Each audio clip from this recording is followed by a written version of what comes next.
Bom dia, boa tarde, boa noite. Sejam muito bem-vindos a mais um vídeo, eu sou o Sr. Veríssimo. E agora a gente tá aqui para mais uma análise de episódios, a análise do episódio 18.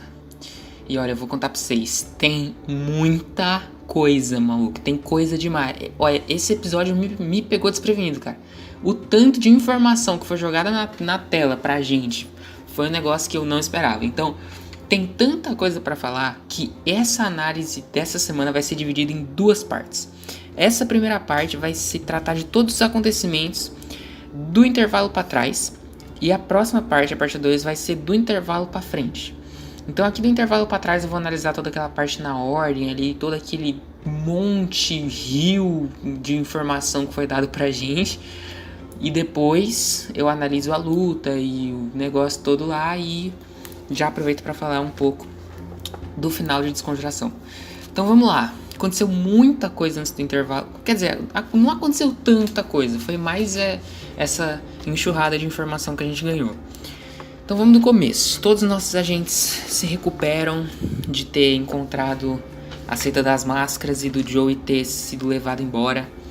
Foi uma cena muito foda, no final do episódio 17. E aí já começa com tudo, mano. Já começa com o Kaiser encontrando uma carta do Joey.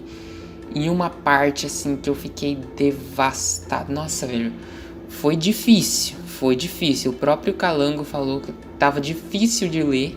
Imagino que o Kaiser também não tava fácil pra ele ler.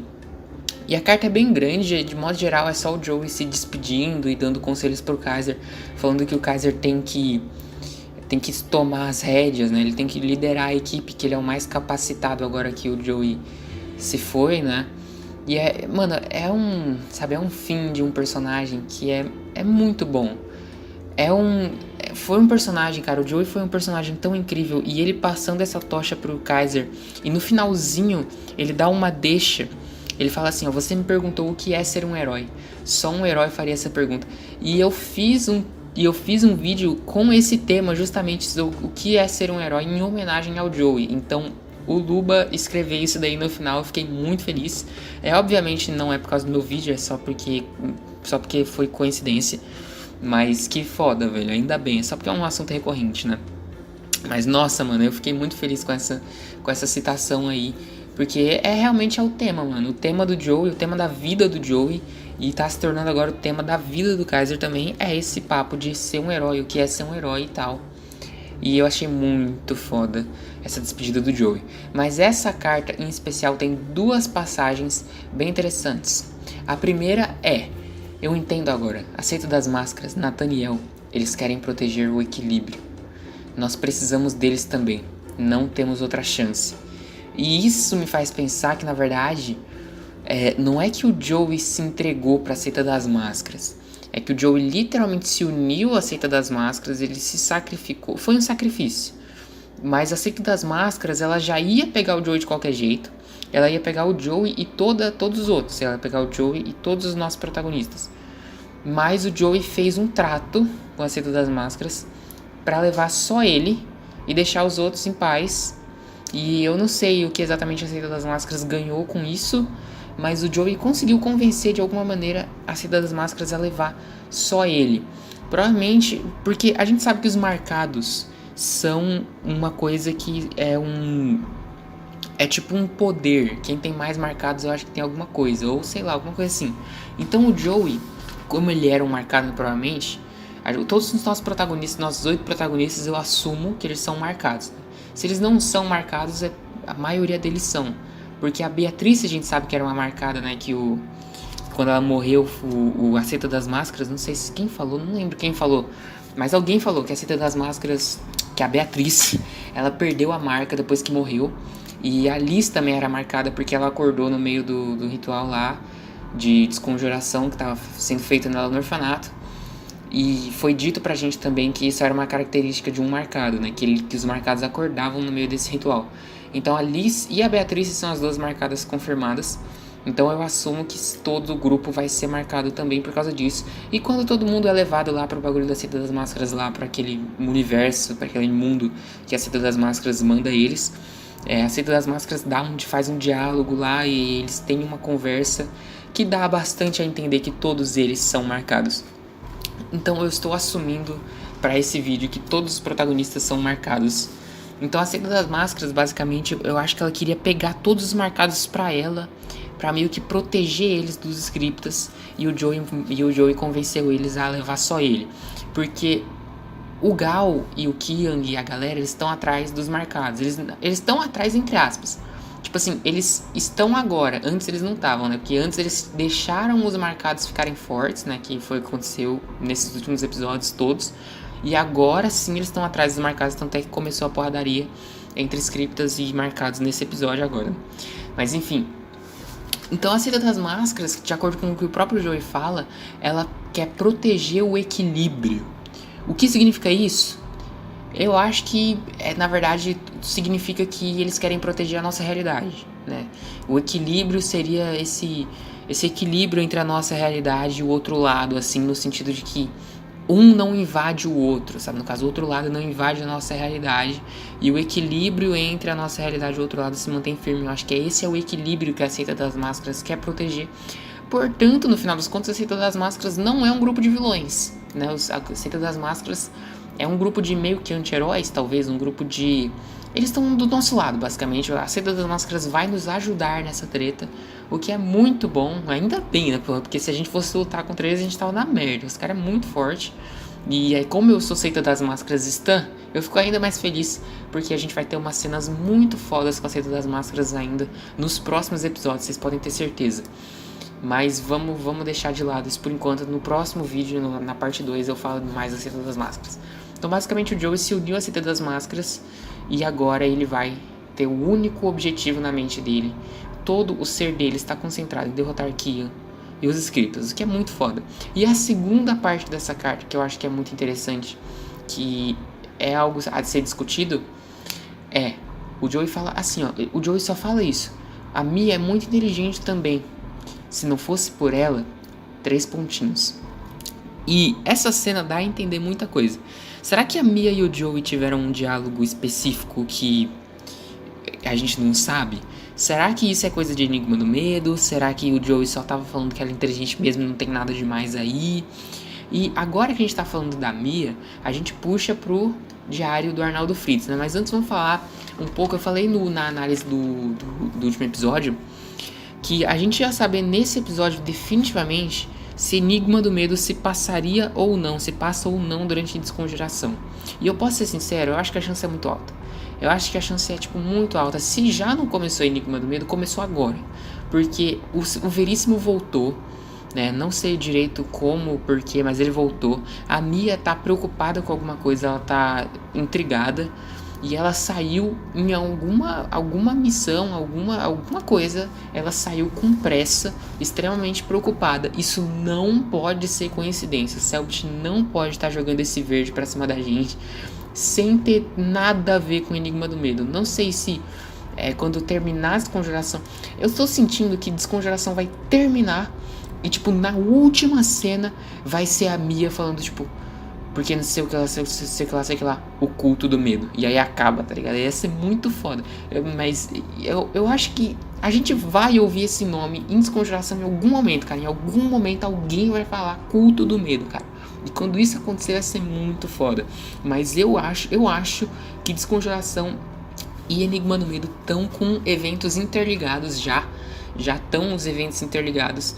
E provavelmente durante o Enigma do Medo a gente vai ver, nem que seja, 1% de algum evento de desconjuração. Eu acredito fielmente nisso.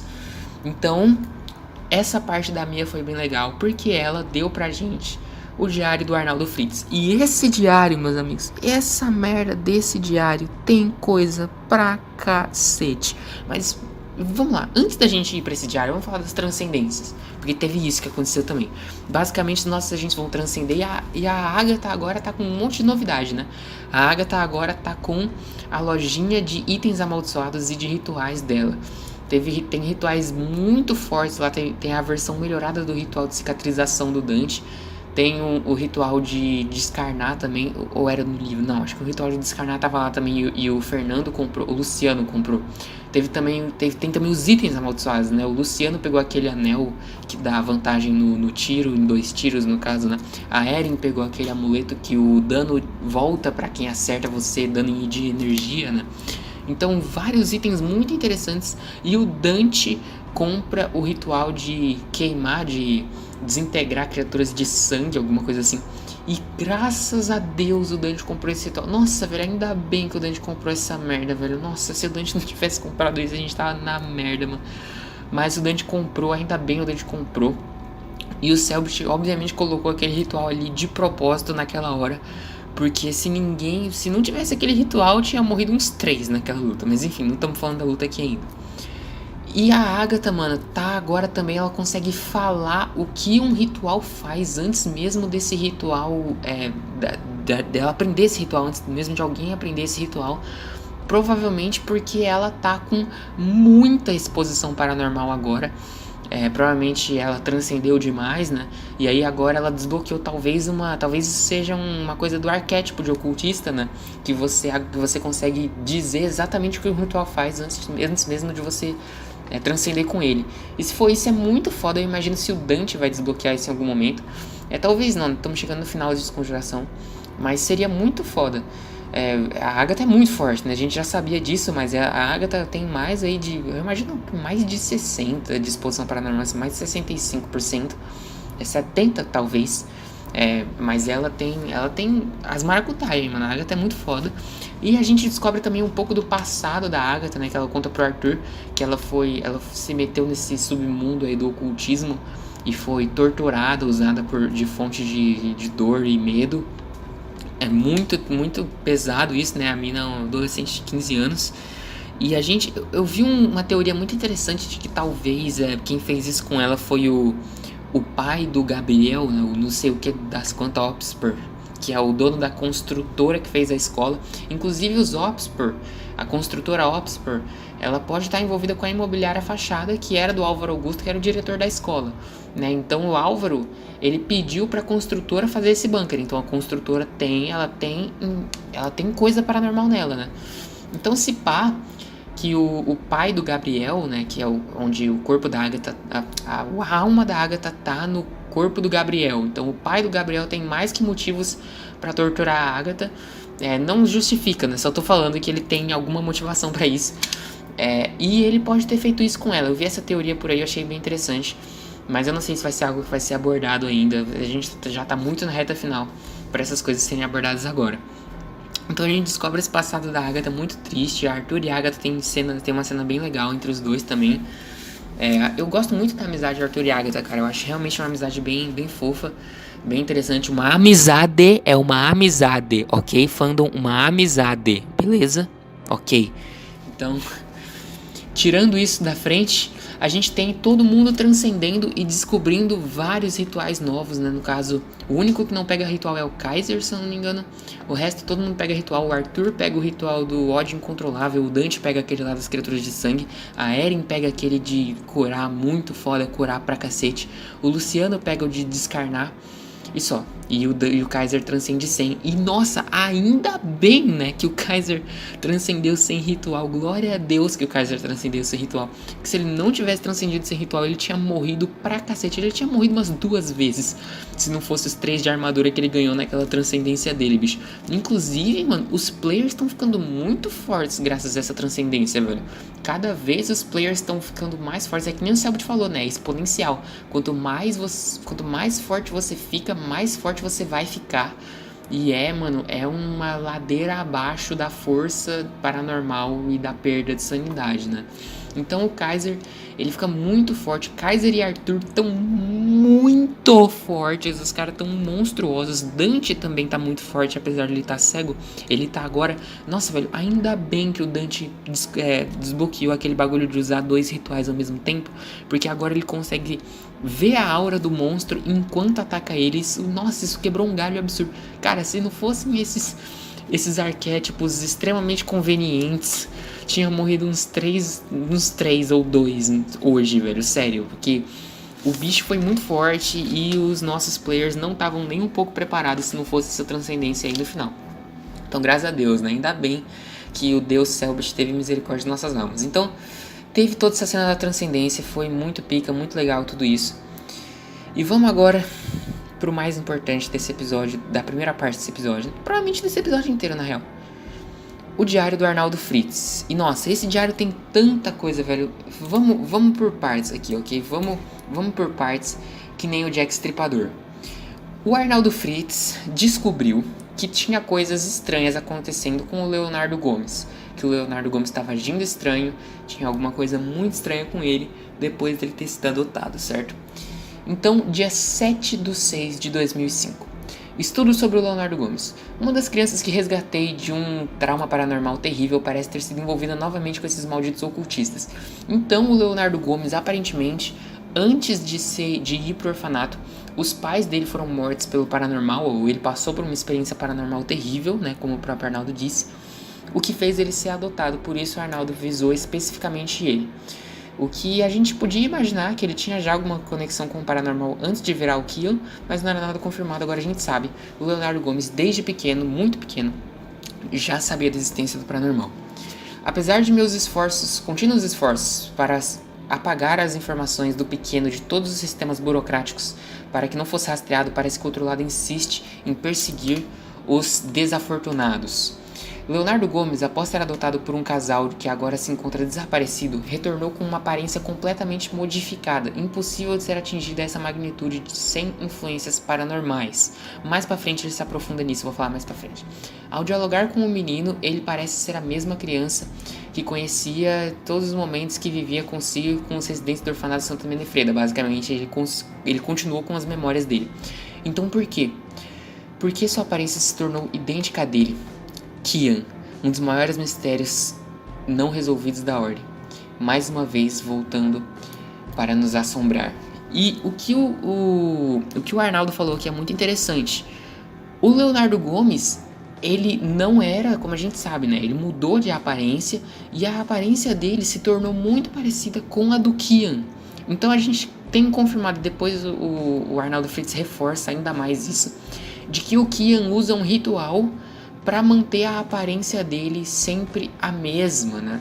Talvez seja um ritual de aumentar a aparência e deixar a aparência no máximo, e aí a aparência máxima é sempre o mesmo rosto, né? Seria muito foda isso, que no caso seria o rosto do Kian, né? Talvez não o original do Kian, mas o rosto que ele usa. Então o Leonardo Gomes mudou de aparência mesmo, 100%, cara, que bizarro, mano, isso daí é muito foda, mano. E aí no final ele fala, o jeito doce e gentil das palavras dele. Ninguém seria monstruoso o suficiente para fingir manipular tão bem, seria? Eu teria coragem de matar uma criança? Pesado, mano. Coisas pesadas sendo ditas pelo Arnaldo, e é realmente muito pesado isso. Eu tô gaguejando um pouco porque é bem difícil de ler esse diário, as páginas são bem pequenininhas. Que nem os players, eu tô que nem os players. 15/6/2007. Como um culto tão poderoso conseguiu ocultar sua existência com tanta eficiência, usando todos os recursos que adquiri como agente todos esses anos, são raríssimos os resquícios encontrados sobre Kian e essa Ordem da Desconjuração.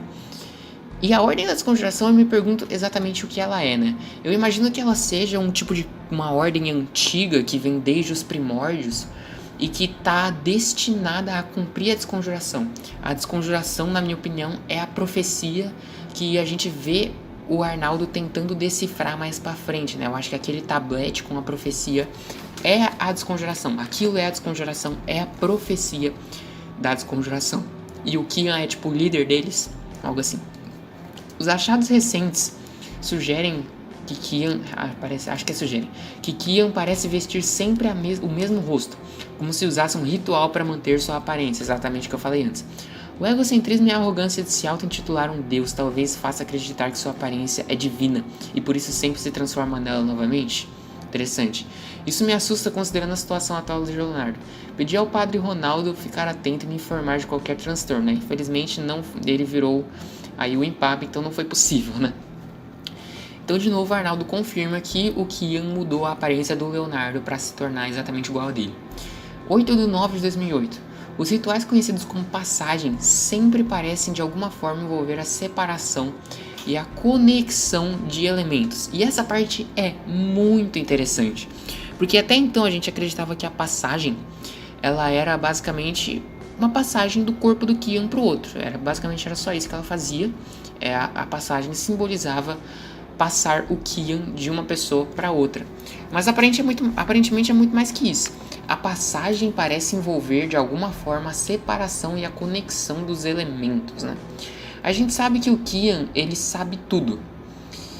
E ele não perdeu tudo apesar disso. Então, será que o Kian, ele não é o deus do conhecimento, ele é o deus de todos os elementos? Será que o Kian, ele tem todos os elementos completamente dentro dele, assim, ele sempre que alguém realiza a passagem, ela na verdade não está passando o Kian para outra pessoa, ela está passando todo o conhecimento do outro lado e retirando todos os elementos de um corpo e passando para o outro, o que transforma a pessoa no Kian imediatamente, tá ligado? Isso é muito interessante.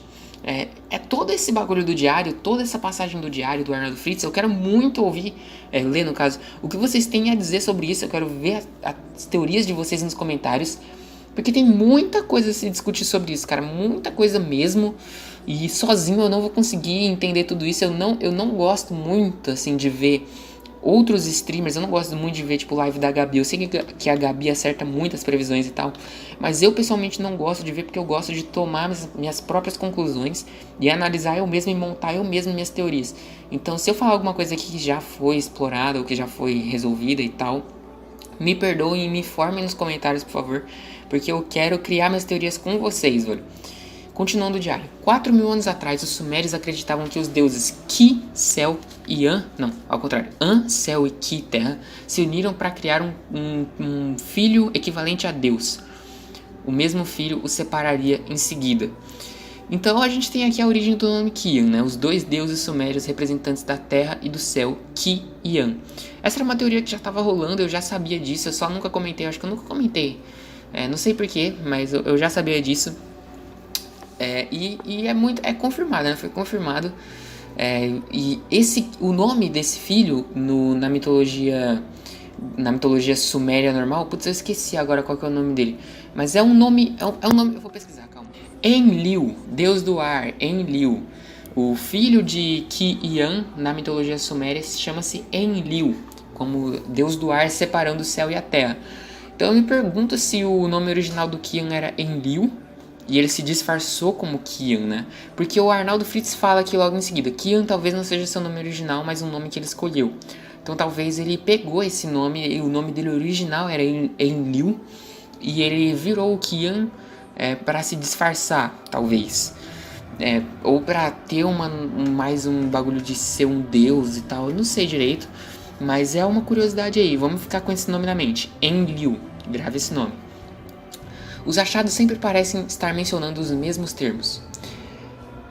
Invólucro do conhecimento, receptáculo, passagem, a barreira, Kian sabe, ordem da desconjuração.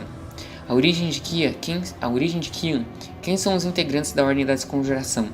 O Kian sabe. Todos os termos aí que a gente já ouviu bastante, muitas coisas que a gente não sabe ainda exatamente o que significa.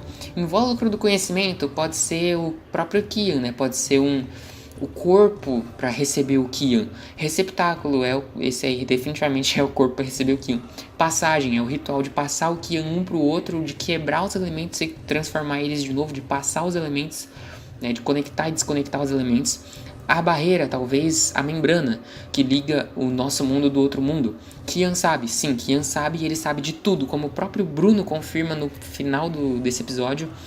O Kian, ele consegue te enlouquecer apenas com uma frase. Por quê? Porque o Kian sabe a verdade. O Kian adquiriu 100% de exposição paranormal e não ficou louco. Ele não ficou louco com a verdade. Então, como ele fez isso é um mistério, mas Kian sabe. Ordem da desconjuração, bom, a gente não sabe exatamente o que é isso.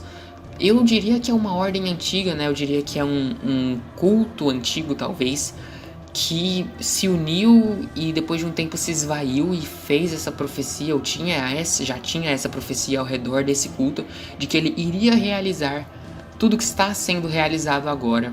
E esse culto mudou de nome e agora eles são os Scriptas, ou talvez a desconjuração, ela é algo maior, os Scriptas só fazem parte disso, né? A ordem da desconjuração engloba os Scriptas. Tudo isso é muito, muita especulação. E para finalizar essa página, sempre existe um Tirigan, o último scripta. E o Tirigan, ele nesse episódio foi confirmado. Qual é o papel do Tirigan? O que é o Tirigan? O Tirigan, na verdade, nada mais é do que o scripta responsável por transportar os corpos do Kian, né? Então ele encontra um receptáculo bom pro Kian e transporta o corpo. Então, por exemplo, a Vanessa era o Tirigan. Ela transportou o Mandrake pro Virgílio. Pro Virgílio, o Tirigan foi o Álvaro, né? O Álvaro Augusto, que ele queria adotar o Leonardo Gomes e depois foi constantemente visitar a mansão para conversar única e exclusivamente com o Leonardo Gomes e tal, justamente para amanciar ele, para passar o Kian para ele. Então o Tirigan do Virgílio foi o Álvaro e o Tirigan do Leonardo Gomes é o Anthony, como o próprio Bruno fala. E quem vai receber o Kian agora é obviamente o Tim. E nossa, mano, eu tinha minhas suspeitas de que isso ia acontecer, mas eu jamais imaginaria que a gente ia ver isso acontecer, porque na minha visão o Leonardo Gomes ele era o Kian, ele tava sendo o Kian por pouco tempo, tá ligado? Pouquíssimo tempo. Na minha visão não tinha necessidade de trocar o Kian agora, mas aparentemente tem. Aparentemente quando o Kian ele começa a ficar, eu acho, né, que o Kian quando ele começa a ficar em formato existido assim, falando Kian e agindo que nem um existido, eu acho que é porque ele já tá perdendo a força e quer dizer que ele precisa ser trocado de corpo logo. Talvez seja isso. E seria muito louco se fosse isso mesmo, porque aí a gente tem uma desculpa boa pro Tim virar o Kian. E cara, eu quero muito ver como isso vai funcionar. Eu quero muito ver imagina se eles têm que matar o Tim, cara. Imagina ter que matar uma criança. E ainda mais que o Kian, ele é bom com as palavras, né? Então ele provavelmente vai manipular ali, ele vai fazer uma atuação foda, que vai ser muito difícil matar ele. Vai ser uma cena muito interessante. E o Tyrion do Leonardo Gomes é o Anthony, como o próprio Bruno falou, que o Anthony morava na mansão endiabrada, e agora a gente sabe quem comeu o pedaço de pizza, né? Foi realmente o Anthony. E ele morava na mansão endiabrada e ele ficava ali, o próprio Tim falou, né, que ele só aparecia quando queria, né? Ele não aparecia sempre, que nem na biblioteca, o Anthony só aparecia quando queria, é um ritual dele. Então o Anthony é o Tyrion confirmado. E nossa, velho, muito louco isso, né? Esses pontos se conectando, essas informações aparecendo, é um bagulho muito louco. E agora, opa, bati no microfone. E agora a gente tem a parte mais importante desse diário, que é um inferno. Isso aqui é um inferno, cara. Isso daqui eu tô quebrando a cabeça com isso daqui. Que é basicamente a grande profecia da desconjuração, que o Arnaldo Fritz também tentou muito, quebrou a cabeça muito para tentar traduzir. E não foi bem sucedido muito, assim. Ele conseguiu traduzir algumas coisas, mas vamos lá. O que ele conseguiu traduzir? Tudo começa pelo sangue. O sangue é o fluxo, espaço, outro lado. Tudo tem um começo e um fim. A morte leva todas as coisas. E agora, quando eu li isso, eu percebi imediatamente. O que isso está fazendo é descrever os elementos. Ele está descrevendo o que cada um dos elementos faz. O Selbit, numa live especial na época que o Mano Medo estava no último dia de campanha, ele falou que cada elemento tem uma frase guia. E ele leu a frase guia do elemento morte. E era exatamente essa. A frase guia do elemento morte era exatamente essa. Tudo tem um começo e um fim, e a morte leva todas as coisas. Aquilo que é mudado pela morte jamais pode ser mudado de volta, alguma coisa assim. Então, isso aqui tá nada mais nada menos que descrevendo cada um dos elementos do outro lado. O que é interessante, porque não tem todos os elementos aqui, né? Porque tem o sangue citado, tem a morte citada, tem o conhecimento citado, e só. Tem o caos, que pode ser energia, o caos pode ser a energia. Tem o infinito, que também pode ser energia, ou pode ser medo, não sei se combina com o infinito. O caos, na verdade, medo, acho que combina mais com o caos do que energia, né? E a energia seria infinito. Então faltam ainda esses dois elementos para serem citados aqui. Tem bastante espaço em branco, eu não sei exatamente aonde enfiar eles, mas tem muita informação. Mas basicamente esse comecinho, esses 1, 2, 3, 4, 5, 6, essas 8 primeiras linhas aqui do Arnaldo tentando traduzir a profecia, basicamente fala dos elementos, fala de cada um dos elementos, o que eles fazem lá. É meio que a frase guia de cada um dos elementos, né? E aí a profecia começa de verdade. Kian desconjura a realidade do outro lado. Então vamos lá, vamos por partes que tem bastante coisa aqui. Kian desconjura a realidade do outro lado. O que isso quer dizer? Bom, o que é desconjurar? Desconjurar pode ser várias coisas. A gente pesquisando a palavra conjurar, ela significa basicamente criar alguma coisa, né? Ou exorcizar, no caso é o contrário. Exorcizar é a antítese, né? É o antônimo de desconjurar, de conjurar, né? O antítese não, o antônimo. Então, conjurar, o antônimo é exorcizar. Des, no dicionário, o prefixo des, ele indica mais ou menos o contrário de algo. Ele quer dizer mais ou menos o contrário de algo. Ativar, desativar, por exemplo. Então, desconjurar seria a mesma coisa que o contrário de conjurar, que seria a mesma coisa que exorcizar.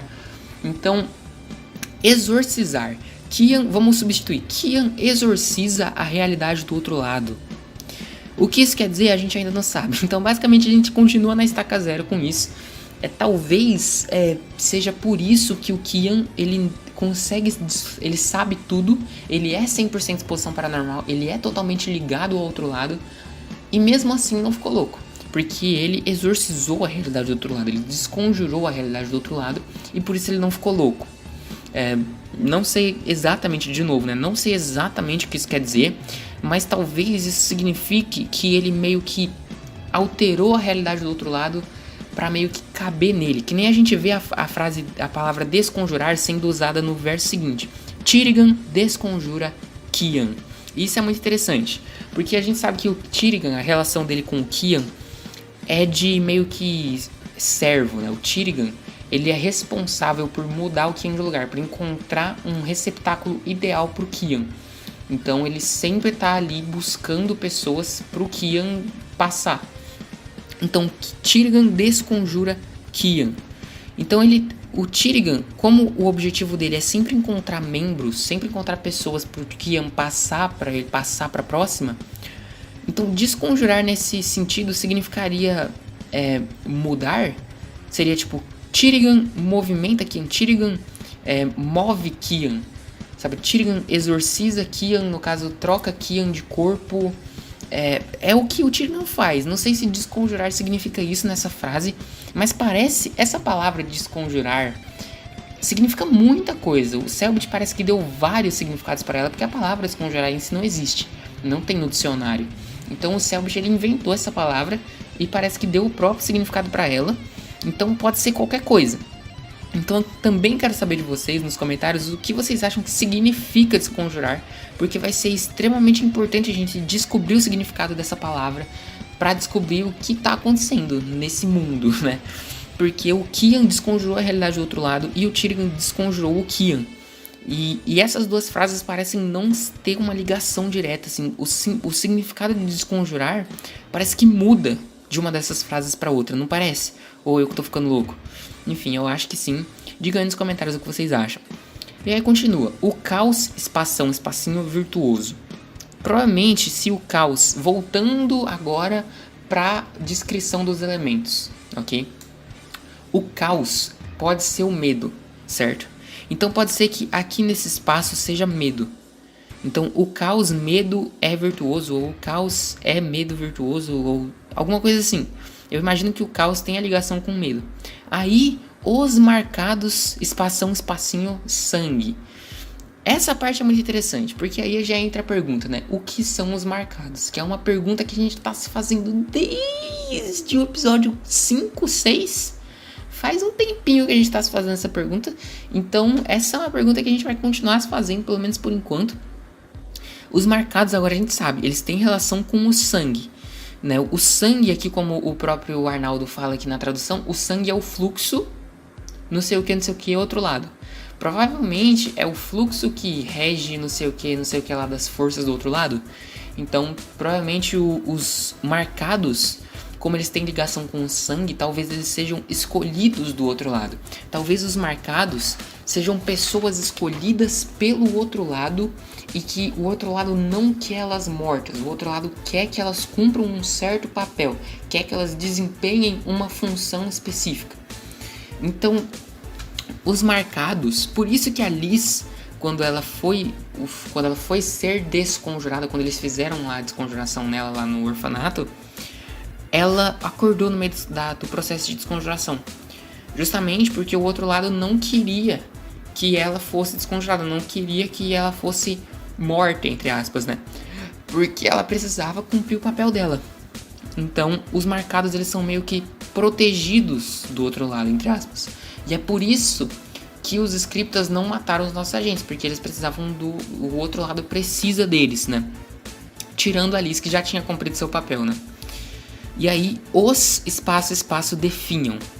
Definham provavelmente tem ligação com a morte, né? Porque definha tempo e tal, a morte leva todas as coisas, não sei o que. Então, definhar provavelmente tem relação com a morte. Então, ó, caos, medo, provavelmente, ou energia. Marcados / sangue. Os não sei o que definham, então morte. Então já foram 3 elementos. Ainda faltam 2, que são um mistério, que a gente não sabe para onde eles foram nessa profecia, mas eles estão em algum lugar aqui. E aí começam as partes interessantes. Gaussal converte-se marcado. Gaussal é um cara da religião suméria, e ele tem várias propriedades interessantes sobre esse Gaussal, que eu vou falar mais sobre na parte 2, né, desse vídeo, dessa análise desse episódio. Mas esse Gaussal, obviamente, o Gal, que é o grande vilão aí da desconjuração, ele é inspirado nesse Gaussal. O nome dele vem desse Gaussal da profecia da religião suméria, né? Então, o que me leva a pensar que o nome do Gal anteriormente não era Gal, ele tinha outro nome. E talvez isso seja um plot twist muito foda. Talvez o nome do Gal seja um bagulho, tipo assim, o nome original do Gal seja um negócio tipo, não acredito que é esse cara, tá ligado? Então, o Gal mudou de nome. A gente sabe que o Gal muda de nome. Talvez quando vai pro orfanato ele muda de nome. Talvez ele fala que o nome dele era um e na verdade não era. Talvez. A gente tem que descobrir isso aí ainda. Mas ó, Gaussal converte-se marcado. Isso aconteceu, sabe quando? Quando o Gal encontra os agentes no orfanato. A Seita das Máscaras fala exatamente isso, que o Gal transformou-se em um marcado quando ele encontrou eles no orfanato. Eu fiquei pensando, talvez o Gal matou a Liz e por isso ele virou um marcado, porque ele matou outro marcado. Mas aí eu parei pra pensar que a Liz, na verdade, ela já tinha cumprido o seu papel.